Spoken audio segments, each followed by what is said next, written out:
Comité laïque et la coordination a recommandé dans la confession religieuse va reprendre la discussion dans bango pour la président ya Seni ya Sika.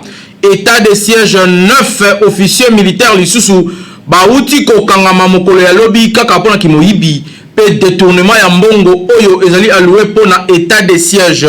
Côté yaba acte ya profanation oyo et salemaki na église catholique assemblée nationale a sengi ba service ya sécurité ba fongola banquette pe ko kanga ba union so oyo bazali impliqué de loin ou de près na likambo oyo ba indien ba bomi lisusu kuna na Inde moko ya ba étudiant congolais ba ute ko bomaye na ba indien poete ba kanga kiye na biloko ya mabe et alors tant ba bomba kiye na kasho ba pesa ke ba stupéfiant mususu oyo ebomie lelo na tongo ba congolais belé bazalaki na kanda kutu ba magasin ebele ya ba indien awa na ville ya Kinshasa et fongwamite quelques congolais oyo tokutana na bango balobaki na micro na biso bokolanda yango na édition ya lelo mardi 3 août 2021 oyo nazali na plaisir ya ko présenter bino yango pe na souhaiter bino balandi malamu.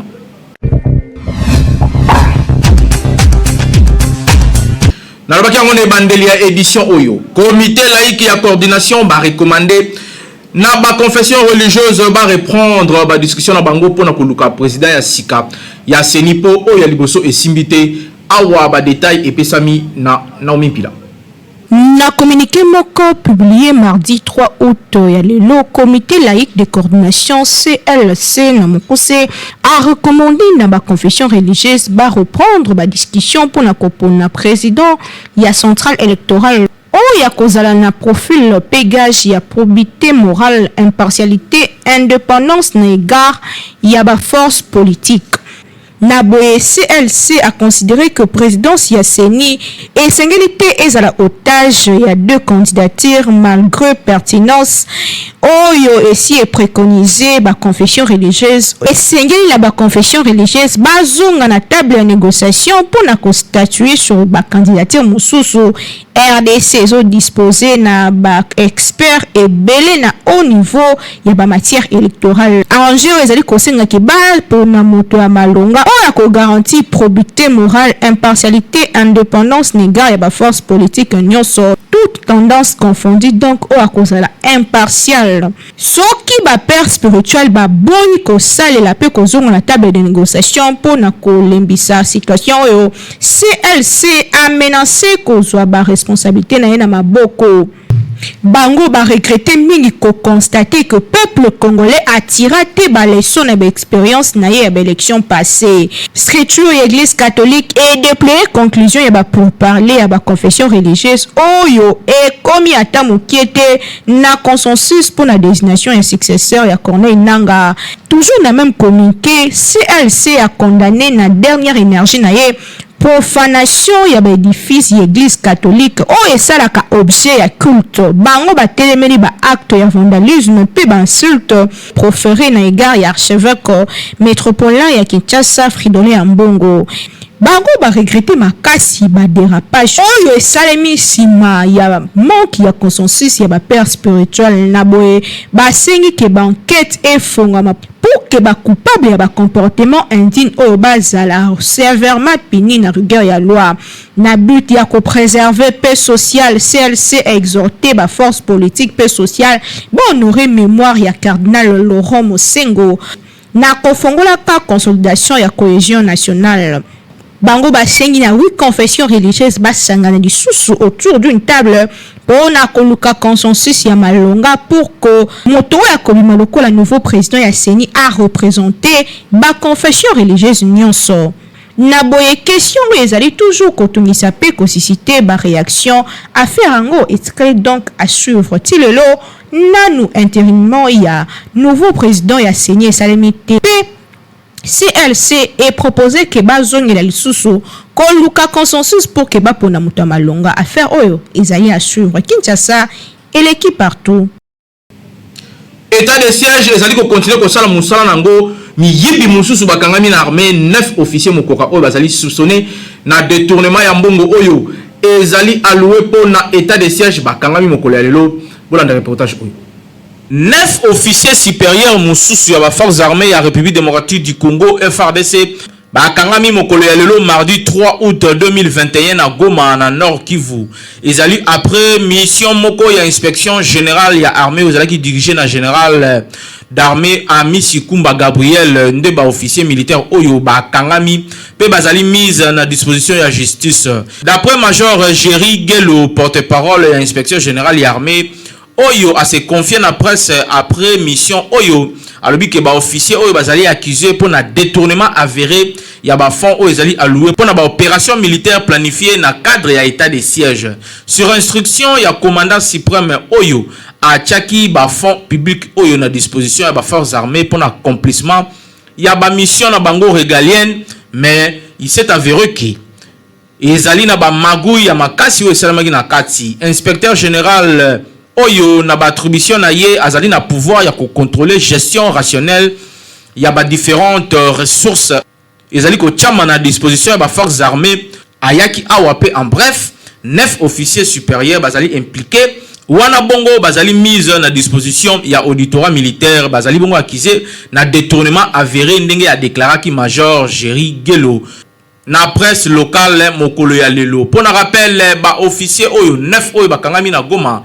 ba uti ko s'ajouter na 6 mususu oyo si bakangamaki déjà parti ya Beni pe 9 mususu bakangamaki na Bunia na province ya Ituri na debi kaka ya mission oyo na bongo bakondi bocha mayele pouke ba nyonso oyo bazali ko sala ba magu ya mabe na armée na biso bakangama non seulement pour na mbongo mais pour na ko infiltrer ba service misusu oyo ba pesaka ba information na kaya ennemi et sengeli bango pe bakangama pour kimia solo oyo ba congolais nyonso bazali koluka na parti est ya République démocratique du Congo et monana. Côté mususu la police nationale congolaise PNC commissariat urbain ya Beni na Nord Kivu azali ko mener depuis un certain temps la série ya ba opération ya bouclage na cadre ya état de siège na plusieurs quartiers ya ville ya Beni na Nord Kivu. Ba opération oyo ezali pour na but selon la police ya ko mettre fin na activisme ya ba hommes armés oyo bazali ko semer insécurité na région. Na sortie moko médiatique oyo salemaki mokolo ya lobby lundi 2 août 2021, communicateur ya la police na Beni a précisé que 136 personnes bazali interpellées pe 18 armes ezalaki récupérées na maboko ya bandeko oyo. Ba service de sécurité parmi ba personnes interpellées balobi lisusu ke ezali na 49 basi bazali na kati Nason Mourara azali kolobela pe lisusu plusieurs armes blanches pe ba effet militaire ezali récupéré mais lisusu ba produit pour ibendeti masanga ba diamba et kangamaki kaka au cours ya bouclage yango na bongo porte-parole ya la police azali ko rassurer détermination ya ba service ya sécurité pour na sécuriser population pendant état de siège oyo peut indiquer par ailleurs que ba auteur ya ba tracasserie pendant ba période oyo ba ko kangama pour na ko talisa ke musala ezali ko salema pe oyo nyonso ko telemela mibeko ya mboka ako subir rigueur ya loi. Kinshasa et l'équipe partout. Suite ya ba acte ya profanation contre église catholique, président ya assemblée nationale Christophe Mboso Kodiamponga a sengi banquette efungama pe ba député basala de sorte que sécurité ya mboka elandela yango pe ba oyo nyonso bazali impliqué de près ou de loin bakangama. Bolanda reportage oyo.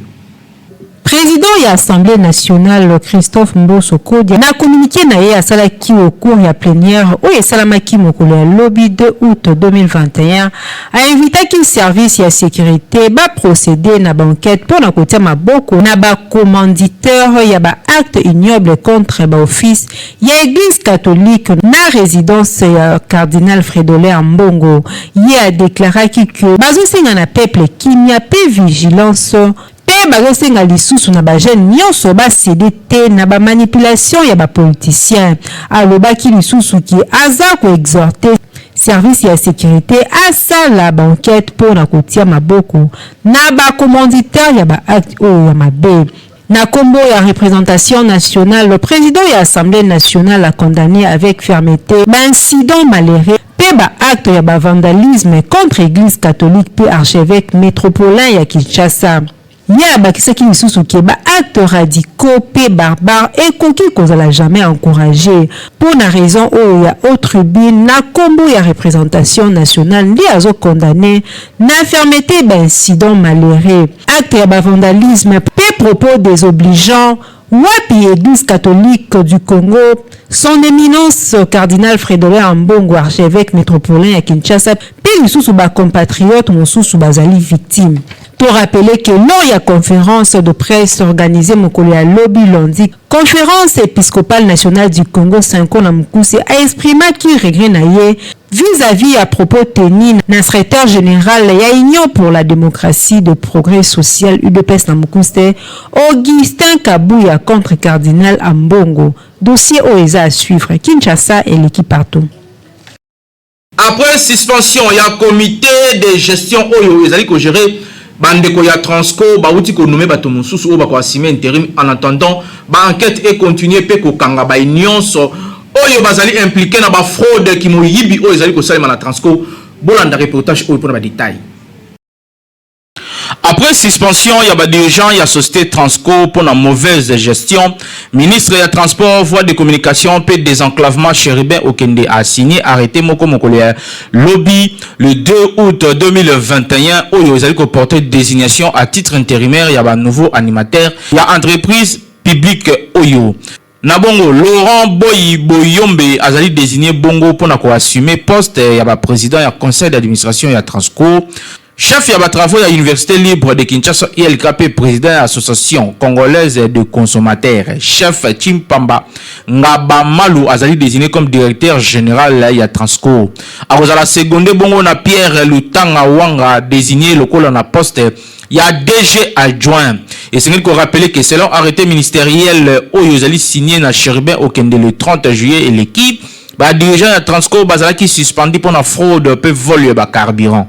Commission moko ezali constituée na ba délégué ici à ba différentes institutions ezali qui mise en place pour na enquêter sur ba accusation oyo ezali mis à la charge ya ba membre ya direction générale pe na ba oyo ya conseil d'administration ya Transco oyo bazali suspendu na bongo ba décision oyo mi balé ya Chéribin Okende et intervenir au moment où bah agent ya Transco bah azali ko continuer ko observer mouvement ya grève na bango pour na ko réclamer plusieurs mois ya barrière ya salaire na bango to kanisa ke comité oyo baye sika ba ko sala nyonso pour que bah agent ya Transco bazongela musala pour difficulté ya transport et komi makasi na ville ya Kinshasa po boyebi nombre Transco et memaka ya batu pona ko mema na ville pona ko déplacer bango ezalaka ebele koleka ya ba transport en commun mosusu donc ba kondibu chama ele pour que Transco ezonga na musala pe population a continuer ko vaquer na ba mouvement na ye avec toute quiétude. Kinshasa et l'équipe partout. Une fois de plus congolais de moins na Inde po ba indien ba uti ko ma étudiant moko po te ba kanki da biloko ya mabe pe tango ba tchake na kasho ba zwaki prise en charge na malonga te pe ndeko oyo asi kombaki suite ya ba coups et blessures pe torture oyo zwaki lelo na Kinshasa ba indien ba tekaki te po ba congolais bazalaki très fâché oyo kutu to kutana na bango balobaki boye na micro ya KNB News oyo wapi Peggy Ilunga pe Naomi Mpila bazalaki na terrain bolanda ba détail.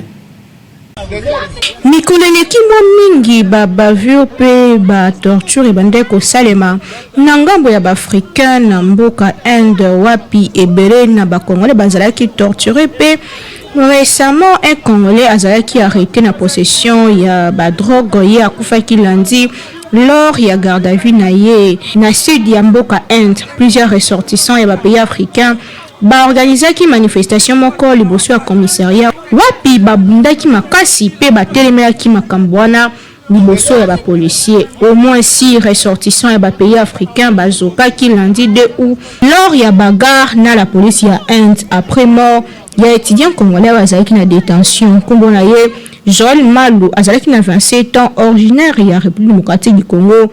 Ye azalaki arrêté dimanche pour la possession ya quantité moko ya drogue kasi likolo ya torture ye asikombaki pe akufaki.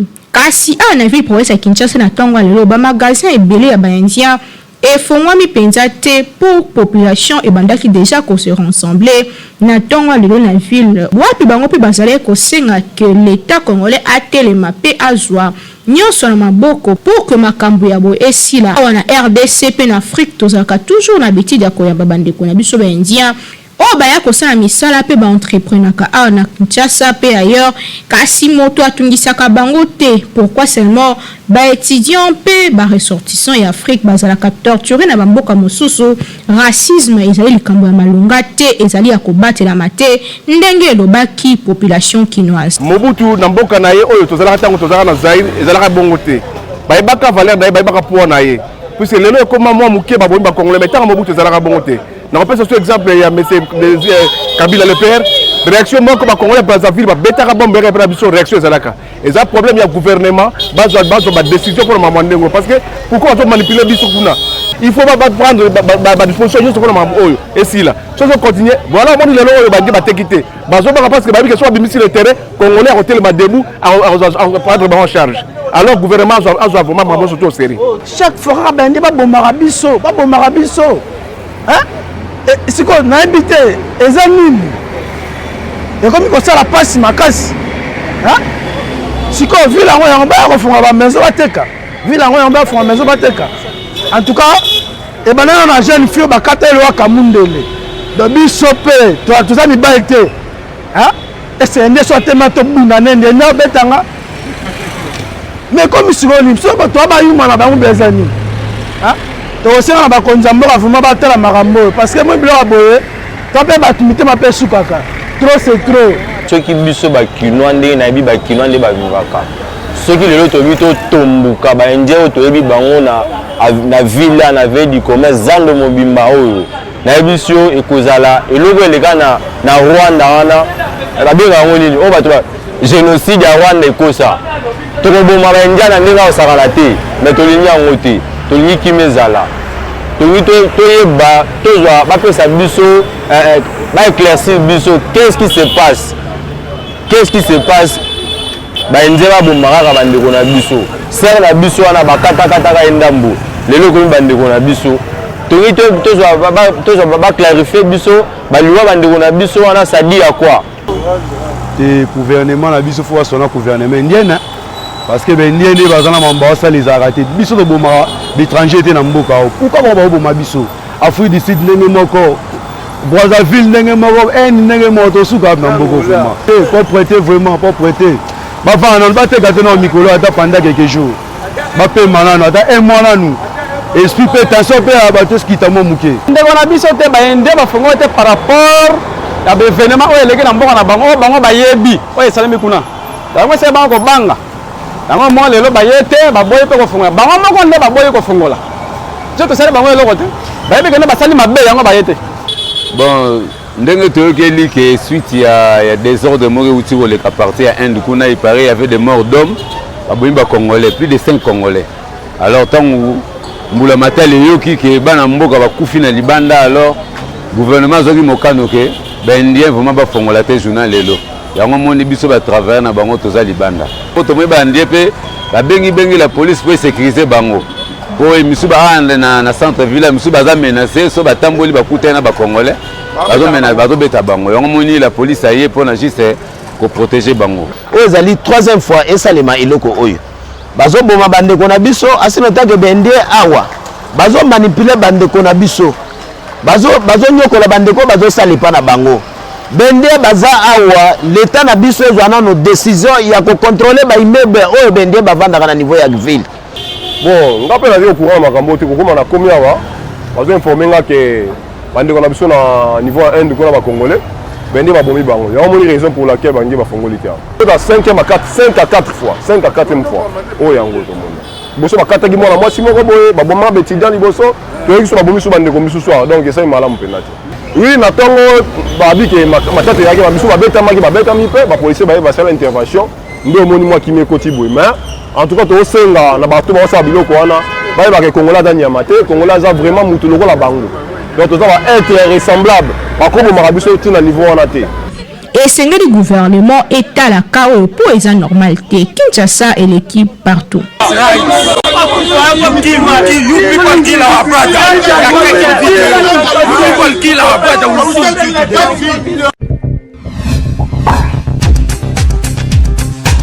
Betesco, toujours na pointe pour na servir la population congolaise pour te vite na terrain. Impact ya danger, pesa ba bébé bazali ko lia ngoma kasi pe ezali ko contribuer pour la santé na bango bolanda. Kaka ndenge amesana na ye ko sunga population congolaise Beltesco aye lisusu na Blevita. Blevita oyo ezali potopoto kitoko riche en protéines pe vitamines. Sachet moko kaka ya pamba ya Blevita eza na essentiel ya ba éléments nutritifs nécessaires pour le développement pe kokola kitoko ya mwana na yo yoka. Blevita oyo eza mélange ya 4 types ya farine. Lokola farine ya masangu oyo ezali riche na ba nutriments ya énergie. Farine de bleu riche na ba vitamine B1 pour le système nerveux. Farine ya loso riche na fibre pour la digestion moko ya malamu. Farine ya soja riche na oméga 3 pour le développement ya kitoko pe pour le cerveau ya mwana na yo na misu. Kobo sanate ba tchepe miliki na kati pour le calcium oyo ezali nécessaire pour le développement ya mikuwa. Poto Blevita ekopesa énergie pe makasi na mwana na yo chaque jour pour na kosaka na kitoko. Poto oyo bozomona Blevita ezali pe bilei kitoko pour na mikolo. Ya monge. Mais là poto Blevita pour na kobatela pe kokolisa mwana na yo kitoko. Beltesco vraiment mosungi ya mboka. Kinshasa et l'équipe partout.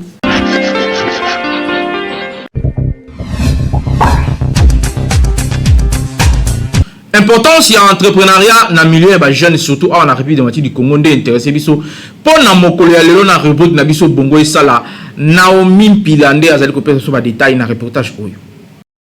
Entreprendre toko innover et jali moko ya activité o ezo pesa moto ba nouvelle possibilité de croissance économique. Yango et dégage ba fort potentiel d'innovation pe ya kosunga moto afongola makanisi na ye lolenge nini ko luka ko gagner le sous plus que o ya gagnaka déjà. Parmi ba bienfaits entrepreneuriat yango ezali moko ya ba domaine o ekoki ko faire avancer technologie en République démocratique du Congo, c'est-à-dire que plus surtout bilenge o bazali ko travailler sur ba innovation pe entreprendre na domaine songo pe pakala ba koki ko sunga mboka na biso et avancer sur le plan technologique. Entrepreneuriat ezali moko ya ba élément ekoki élever pouvoir d'achat alors que tozali na mboka moko o économie ezali extraverti, c'est-à-dire que nyonso eutaka libanda na nzela innovation pe entrepreneuriat mboka na biso ekoki élever pouvoir d'achat na yango pe lolenge ni ko accroître ba richesse na République démocratique du Congo. Pouvoir d'achat ezali capacité o ezali ko disposer chaque ménage ya ko consommer na propre revenu na yango, c'est-à-dire que ceux qui moto azali entreprendre non seulement ezali ko bénéficier na mboka na innovation pe na développement kasi ezali pe ko bénéficier na yemoko azali ko avancer pe ndako na ye ezali ko avancer sur le plan consommation pe revenu na bango. Entrepreneuriat ezali moko ya ba source ya croissance ya ba assiette fiscale. Expérience ezali ko prouver que ba pays à forte fiscalité ezali ba pays au bon entreprise et botamaka du jour au jour. Création d'emplois na RDC ezali ko traîner développement parce que ebele na batu bazali na kati ya chômage. Mingi bazoka idée ya ko créer bon emploi te kasi ya ko kindaka ko luka e pa baninga. Ko lukaka bon emploi ezali ko sala que emploi est comme rare pe et ezali kotia que bato bele baza na kati ya chômage alors que chaque personne na kwa na ye akoki ko sala projet pe ko luka ndenge nini ko créer entreprise na ye et sengeli ko yeba que plus tozo consommer plus et sengeli to créer pour na ko augmenter PIB ya RDC. Awa to kosenga pe na gouvernement elongo na ministre ya enseignement supérieur batala ndenge nini ko stimuler ba jeune pour que ba créer bon emploi. Pour créer emploi yomoko non seulement au kofungoma mais au kosunga pe baninga mosusu bazo emploi ole ya kozela kaka kozo emploi o esi ezala déjà mingi batu balilaka pona likambo etali financement ya ba projet alors que projet e bandaka na oyo zanango okoki ko banda mokie pe elongo na makanisi na yo pe na lolenge ozali kosaela ngo okoki pe ko moderniser pe ko industrialiser projet na yo loko d'entreprise na yo. Jeune nyonso esengeli ya réfléchir lolenge nini komonter entreprise na ye ata kona likanisi ya moki ozali na yango kino tangu lobi leta na biso akozwa lolenge nini kosunga ba jeune tala ba chinois la ba indien ba ya kotondisa RDC na ba activité socio-économique alors que tozali na ba jeune na mayele oyo bakoki pe ko innover pe ko créer pour que RDC ekende liboso. Esengeli mboka na biso to réfléchir makasi na likambo etali entrepreneuriat yo salarié ozwaka mbongo na entreprise ya bato yeba que lobby esengeli o rêver lolenge nini ya ko créer pe entreprise na yo pour que opesa bato misusu pe misala. Esengeli préoccupé moko na moko po mboka na biso ekende liboso. Kinshasa eleki partout.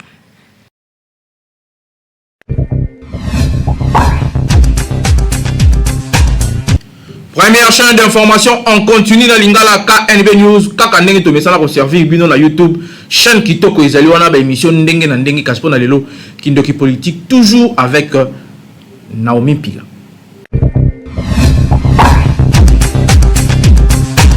La politique est un mandou qui te ya kozwa mutu bobomani. La politique c'est un combat d'idées.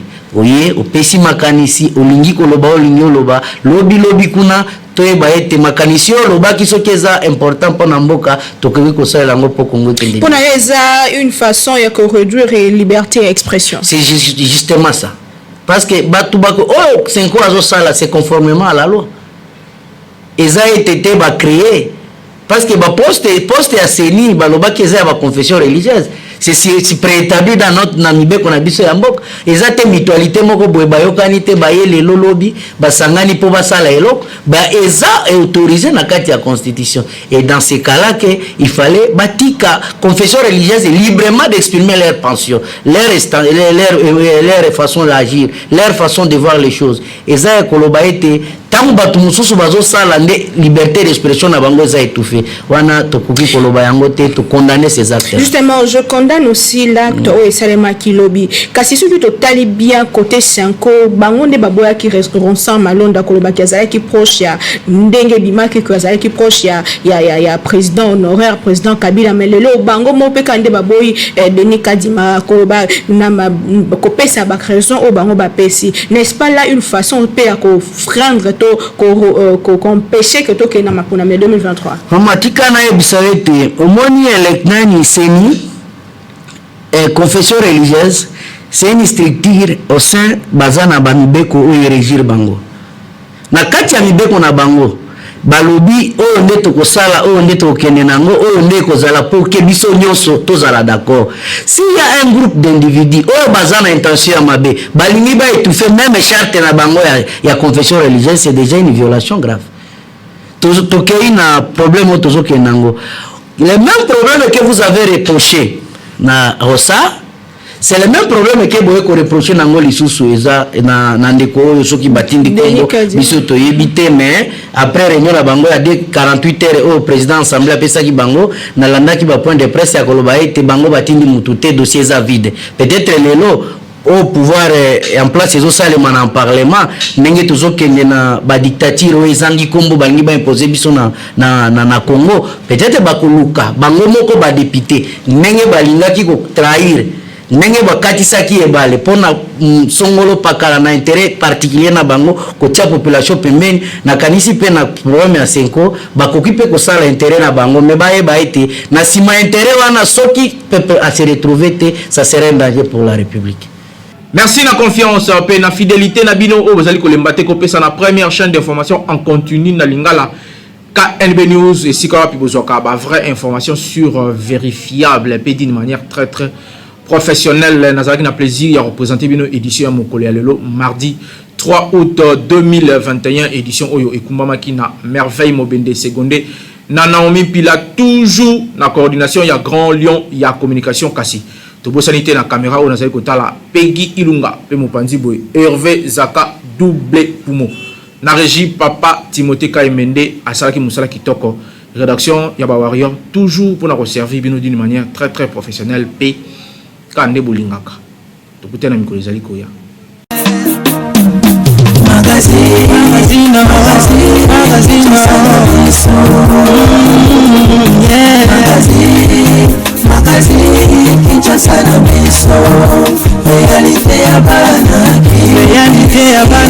Réalité ya bana